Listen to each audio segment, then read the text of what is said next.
fait. Ouais. Il y a des milliers d'audios dans ce pays-là. Parce que aussi civilisation orale la ñu. Dégg et lii c'est devenu un média. C'est ce que j'appelle le citoyen média. Kenn ci ñun léegi média la. Parce que mun nga créer sa émission WhatsApp partagé ko ñooñu partagé ko muy law ainsi de suite ñëpp jot ci. Et c'est pourquoi c'est des instruments extrêmement dangereux. Mun na am fake news mais xel mënul nangu. Que état bi toog rek wala personnel médical Touba wala Njaareem wala Matam wala Ziguinchor toog rek ne gis ay nit ne leen ñëw leen il faut ñu tester leen parce que da ngeen am coronavirus xam nga loolu xel mënu ko nangu.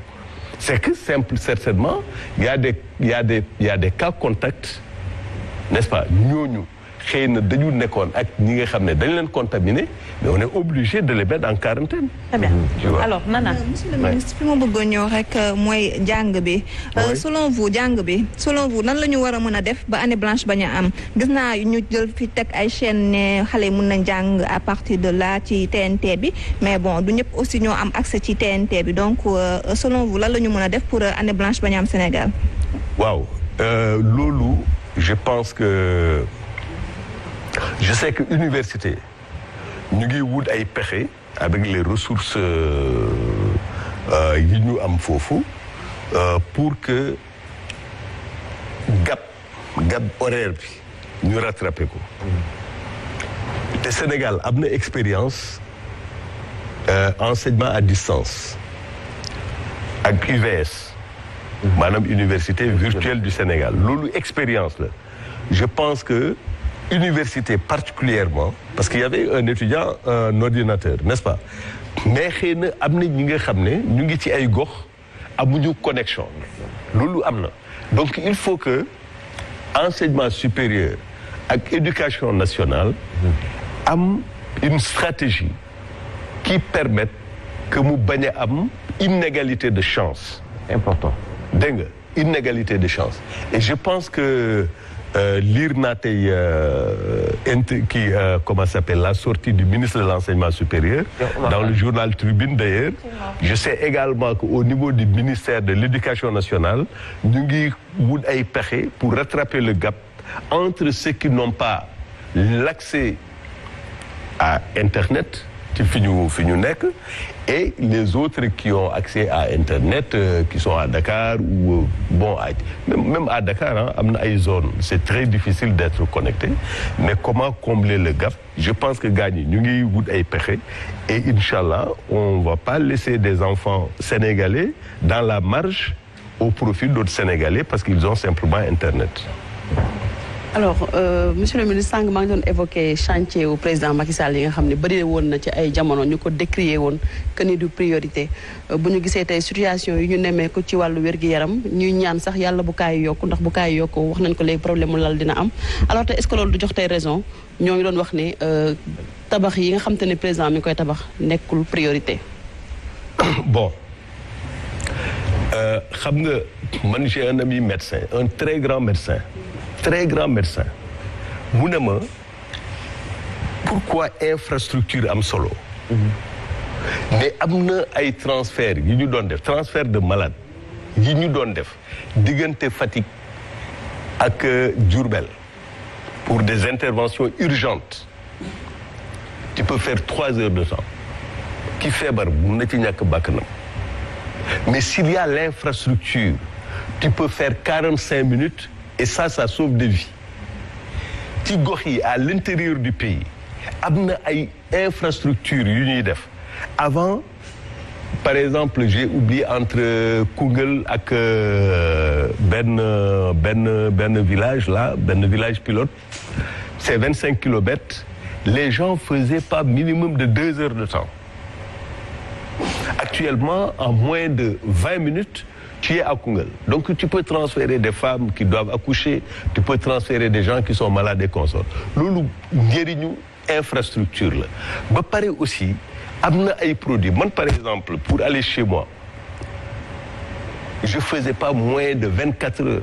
D'accord naa ak yow mais par exemple nan lañu mën a comprendre tabaxu stade olympique ci Diamniadio ñuy wax ni c'est plus de 100 milliards et quelques foo xamante ne ni mënoon na dugg ci wàllu wér-gu-yaram bi. non développement c'est un tout te ñun déjà en 2009 quand le président parcourait bi mu doon parcourir gox yi dégg nga ci la élaboré programme yoonu yokkute gis nga priorité yi c'était 5 priorités est-ce que xam nga première priorité lan la woon c'était la santé et ça c'est les populations elles-mêmes qui le disaient. Ensuite c'était l'eau potable, ensuite c'était l'électricité, ensuite c'était les pistes de production, ensuite c'était l'éducation et consorts comme 5e priorité. Effectivement, il y a eu énormément d'investissements depuis 2012 dans le domaine de la santé. Loolu personne ne peut le nier. Maintenant, il y a beaucoup de choses qui restent à faire. Pourquoi? Parce que santé aussi dafa laaj alal ju bari. Am na ñaar, il y a ce qu'on appelle les épidémies, mais il y a aussi les maladies chroniques. Les maladies chroniques comme ay diabète, les maladies mortelles comme ay cancer, ça coûte excessivement cher. Te loolu, il y a énormément de réalisations qui ont été faites dans ce sens-là. Maintenant, c'est vrai que situation mbas bi mu ñëwee bett na réew yëpp dans les pays développés, c'est encore beaucoup plus grave. Parce que là, on choisit... Cancer, moom di Sénégal def bariwul nag monsieur le ministre. Comment? Cancer di Sénégal def bariwul de cancer. ak jafe-jafe yi. Kan moo la ko wax? Cancer. Mais cancer du sein, cancer de l'utérus, toutes sortes de cancers dans ce pays-là nga ne bariwul. dañu toogoon fii am problème kii ba... radiothérapie. Mais actuellement, on en a... dañuy évacuer ñu am cancer de 1960 à 2012, on était à quoi? Benn radiothérapie. Aujourd'hui, on en a 3 au moins. Effectivement. Mais day toog nañu fi 2019 bi ci fin. Mais non, parce que amul Sénégal mais parce que des journalistes. Non, mais attends. toog nañu fi mais parce que radiothérapie amul Sénégal. dafa paanoon. mais lu paan amul lu paan doxul. mais non yéen tamit nag monsieur le ministre bu toogee seen kër bu des journalistes boo waxee loo xamante ni bi 2019 bii gis ngeen Sénégal amul radiothérapie. mais loolu wax nga ko Hadj Mansour. ci loolu la lay tontuwee di. mais wax nañ te loolu nga wax. waaw loolu lay tontu nii di. non mais man je connais très bien ce problème-là parce que dama ko suivre. parce que maa ngi doon dialoguer ak ay jeunes sénégalais sur les réseaux sociaux. je connais très bien ce problème-là mais dama la bëgg a wax ne il y a eu une rupture ci fonctionnement machine boobu ñu commander ay machines parce que radiothérapie doo ñëw rek jënd ko comme tu achètes ton portable non da ngay commander et on fabrique et on te livre. C'est ça qui a pris du temps. Ensuite, conditionnement bi et ainsi de suite. Mais de 60 à qui et puis machine boobu dañu ko mayoon une vieille machine qui était même devenue très dangereuse pour le personnel de santé. Anamu. Justement sur ça dinañ dem jëli benn élément. Au musée. Dinañ dem jëli benn élément hein. On va revoir un peu. Balitu machine bi ñu utiliser tout. mais non mais loolu leen wax journaliste yi fan la nekk de. non loolu am na ay spécialistes yi nga xam ne seen rôle mooy neutraliser ces machines là. Donc dinañ dem Hadj Mansour dinañ ñëwaat ci plateau bi comme ni ñu koy defee tout le temps c'est des rubriques on entre on sort comme ni ñu koy defee donc dem jëli reportage du jour donc c'est tout de suite.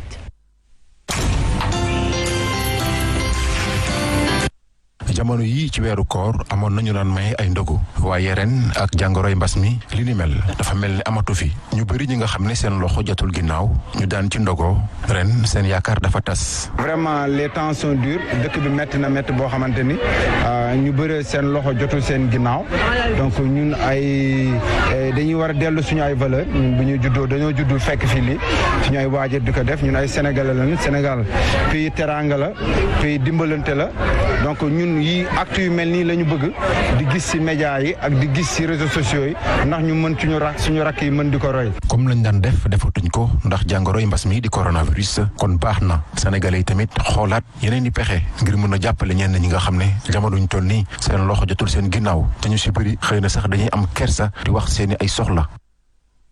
weeru koor ak période d'état d'urgence ak couvre-feu situation bu métti ndax activité religieuse yu bëri mënatuñu ko def ñenn ci askan yi ñu dajanteel ci tali bi ñoom ñëpp nee nañu comprendre nañu situation bi. ñoo xam ne musulman yi nañ ko muñ parce que loo gis yàlla moo koy indi te lii mbirum yàlla la. kii di lee mu ngi woo jullit ñi ñu comprendre situation bi ndax jàngoro bi moo ko waral. tëj bi du question tëj ñu ko mais dara moo xew moo tax ñu wax ko kon nañ ko muñ rek. xale bu góor bi nag moom nee na déjà day na mu ndog yi ñu faral di joxe ci koñ yi ak ci jàkka yi ndax loolu lépp day dimbali néew du doole. ndog yi wax dëgg yàlla kuy génn ndogam di sacrifier boobu dangay uti tiyaaba comme ni ñu ko waxee. lu koor ak période yi ñu nekk conférence yi ak ndog yi ñu faral di joxe ci koñ yi ak ci jàkka yi lépp la ñu suspendre askan wi nag ñoom nee nañu comprendre nañu situation bi ndax jàngoro bi moo ko waral.